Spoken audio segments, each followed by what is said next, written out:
کہ کوئی انسان دوسرے انسان کا حاکم نہیں ہو سکتا۔ کونوا عباد اللہ اخوانا، حاکم ایک ہے اللہ، ان الحکم الا للہ، تم سب اس کے محکوم ہو کر آپس میں بھائی بھائی بن جاؤ۔ شیطان نے اڑنگا لگایا، اس آزادی کا ترنگ، اس کی ترنگ بڑھائی، مادر پدر آزادی بندی، اللہ سے بھی آزاد، چلو سیکولر نظام بناؤ، کوئی قید نہیں، کوئی الہامی کتاب نہیں، کوئی کسی آسمانی شریعت نہیں، اپنے من سے نظام تلاش کرو، اپنی عقل سے راستہ تلاش کرو۔ محمد نے مساوات دی صلی اللہ علیہ وسلم، سماجی مساوات، قانونی مساوات، دستوری مساوات۔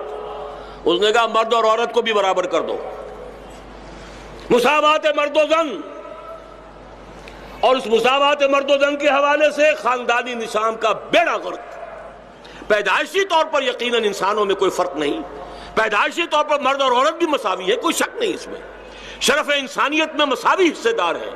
لیکن جب ایک مرد شوہر بن جاتا ہے اور ایک عورت بیوی بن جاتی، اب یہ مساوی نہیں ہے۔ الرجال قوامون علی النساء، یہ گھر کا ادارہ یہ برباد ہو کر رہ جائے گا اگر دونوں برابر ہو گئے۔ کسی ادارے کے دو سربراہ نہیں ہو سکتے، کوئی ایک ہوگا ہیڈ آف دی فیملی۔ لیکن یہ کہ جب انہوں نے مساوات مرد و زن کا نظریہ اختیار کیا، بیڑا غرق۔